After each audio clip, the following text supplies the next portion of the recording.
বুঝাতে যদি না পারি আমি অক্ষম। আবার বলি, আল্লাহ নিকটে কতটি দয়া ছিল? 100টি। একটি দয়া তিনি কি করেছেন? সৃষ্টিকুলে প্রাণীর মধ্যে ভাগ করে দিয়েছেন।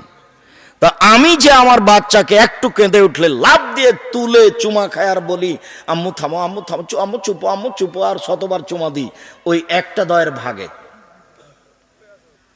মুরগির বাচ্চাটার আপনি পাশে যান, জীবন বাজি রেখে আপনাকেও ঠোকরাবে এবং তার বাচ্চাকে ঠেকানোর চেষ্টা করবে, ওই একটা দয়ের ভাগে। আপনি গাভীর বাচ্চাটাতে হাত দেন বাচ্চাটার গায়ে, গাভীর বাচ্চাটার গায়ে ছুটে আপনাকে মারতে আসবে, ওই একটাই দয়ার ভাগ পেয়ে।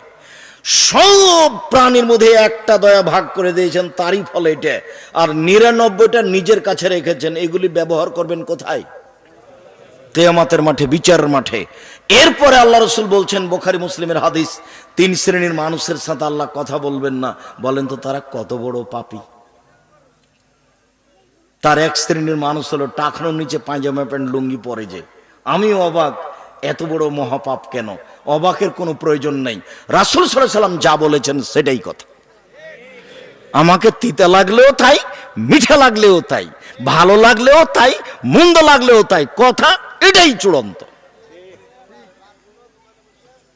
সম্মানিত দ্বীনী ভাই বোন, উমামা বাহিলী রাদিয়াল্লাহু তাআলা আনহু বলেন, রাসূল সাল্লাল্লাহু আলাইহি সাল্লাম বলেছেন, পৃথিবীর মানুষ শুনে রেখো, আনা জাইমুন বে বাইতিন লিমান তারাকাল মেরাহা ওয়া ইন কানা মুহিক্কান। কেউ যদি তর্ক ছেড়ে দেয়, সত্য হলেও তর্ক করবে না মানুষ সমাজে। তর্ক, এটা আব্দুর রাজ্জাক সাহেব বলেছেন, আরে না না এটা বলেছেন, আরে না এটা বলেছেন না, আসসালামু আলাইকুম, আমি গেলাম, আপনার সাথে আমি তর্ক করতে রাজি নই, যা হয়েছে হয়েছে, এই বলে যে তর্ক করে না, তর্ক ছেড়ে দেয়, আমি মুহাম্মদ সাল্লাল্লাহু আলাইহি সাল্লাম তাকে জান্নাতে একটা ঘর নিয়ে দেব। এই কথা মুহাম্মদ সাল্লাল্লাহু আলাইহি সাল্লাম বলেন। তিনি আরো বলেন, ওয়া আনা বে বাইতিন লিমান তারাকাল কিযবা ওয়া ইন কানা মাজে। মজাক করে হলেও যদি কেউ মিথ্যা ছেড়ে দেয়, আমি মুহাম্মদ সাল্লাল্লাহু আলাইহি সাল্লাম তাকে জান্নাতের মাঝামাঝিতে একটা ঘর নিয়ে দেব। সুবহানাল্লাহ। মজাক করে হলেও মিথ্যা বলবে না। মজাক করে কি? একটা কলম পড়েছিল, আপনি উঠে রেখেছেন, তো কলমওয়ালা বলছে কলমটা কোথায় রাখলাম, কোথায় রাখলাম পাচ্ছি না, তুমি নিয়েছো নাকি? না আমি কলম নিইনি তো। তো খুব খোঁজার পরে বলছে পাওয়া গেল না। আরে নেও না, আমি কলমটা এমনি উঠে রেখেছিলাম, দেখি তুমি কি বলো, তো দিয়ে দিলাম। এর নাম হচ্ছে মিথ্যা। কলমটা নিবে না, একটু মজাক করে বলেছে। তা আল্লাহ রাসূল বলছেন, মজাক করে যদি কেউ মিথ্যা ছেড়ে দিতে পারে, মিথ্যা বলবেনই না, তাহলে আমি মুহাম্মদ সাল্লাল্লাহু আলাইহি সাল্লাম তাকে জান্নাতের মাঝামাঝিতে একটা ঘর নিয়ে দেব।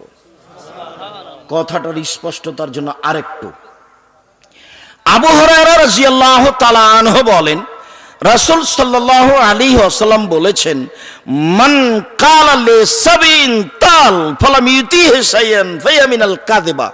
কোন মা যদি তার বাচ্চাকে ডাকে, আব্বু আসো আসো এই যে নেও, আব্বু আসো আসো এই যে নেও, বাচ্চাটা চলে এসেছে, বা হাতে মায়ের কিছুই ছিল না, মা কোলে নিয়ে নিয়েছে, তা আল্লাহ রাসূল বলছেন উনি একজন মিথ্যাবাদিনী মহিলা। কোন সময় মা বাচ্চাকে মিথ্যা কথা দিয়ে ডাকতে পাবে না, নগদ বলতে হবে, আব্বু এই যে দেখো তোমার জন্য একটা খেজুর নিয়েছি, নেও আব্বু, খেজুরটা নেও আব্বু, এই যে তোমার জন্য একটা ফল নিয়েছি কত সুন্দর, নেও আব্বু।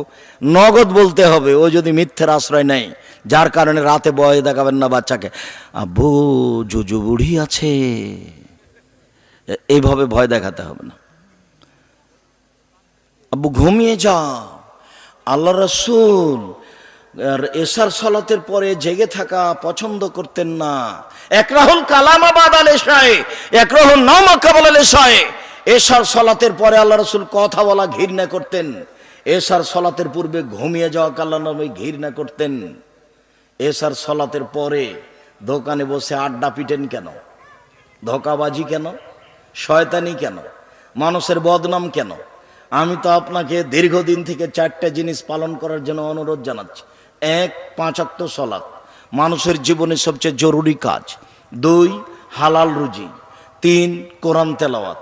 4, দুইজন যেখানে বসে আছে সেখানে বসবেন না। দোকানের সামনে গিয়ে বলছেন আসসালামু আলাইকুম ভাইজান, আমি 1 কেজি লবণ নিব, আর এই যে 200 মরিচ নেব, নেওয়া শেষ হয়ে গেছে, আসসালামু আলাইকুম, 1 মিনিট দাঁড়াবেন না। দুইটা সমস্যা। একটা সমস্যা দোকানের টিভিতে ল্যাংটা মেয়ে নাচছে, আর একটা সমস্যা হলো এই যে দুইজন ওখানে বসে আছে, ও আর একজনের বদনাম করছে। আপনি যদি ওখানে গিয়ে বলেন ঠিকই বলছেন, আসলে লোকটা খারাপ, এবার জান্নাতে যান দেখি, এর নাম হলো মানুষের হক নষ্ট পাপ, আর জান্নাত পাওয়া কঠিন হয়ে গেছে। আল্লাহর সাথে জড়িত পাপ ক্ষমা নেওয়া সহজ। কোটি কোটি টাকা সুদ খেয়েছেন, আজকে ভুল বুঝতে পারে আল্লাহকে বলছেন আল্লাহ আমার ভুল হয়ে গেছে মাফ করো, তা আল্লাহ বলছেন আচ্ছা ঠিক আছে, যে মাফ করে দিলাম। এখন বয়স আপনার 80 বছরে একদিনও সলাত আদায় করেননি, অথচ সলাত আদায় না করা মহাপাপ। আজকে বলছেন আল্লাহ আমার ভুল হয়ে গেছে, আমি তো কোনোদিন সলাত আদায় করিনি, আজ থেকে শুরু করলাম, আল্লাহ তুমি আমাকে মাফ করো। আল্লাহ বলছেন আচ্ছা ঠিক আছে, যা মাফ করে দিলাম। কিন্তু আপনি দলীয় দাপটে রিক্সাওয়ালাকে ক্ষমতা আছে তো, রিক্সায় ওখানে উঠেছেন, এখানে এনে বলছেন বেটা কত টাকা ভাড়া, বলে 100 টাকা। হ্যাঁ থাপ্পড় দেবো বেটা, 100 টাকা ভাড়া, 20 টাকা ভাড়া, 100 টাকা চাও, একটা থাপ্পড় দিয়ে 20টা টাকা দিয়ে বিদে করে দিয়েছেন, ক্ষমা নেন দেখি। এখন থেকে নিয়ে কিয়ামত পর্যন্ত কাবা ঘরের গিলাপ ধরে চিল্লাচিল্লি করলে ক্ষমা হবে না, রিক্সাওয়ালাকে ধরে তার হাত ধরে ক্ষমা নিতে হবে। এছাড়া বিকল্প পথ পৃথিবীতে নেই, ইহকালও নেই, পরকালও নেই।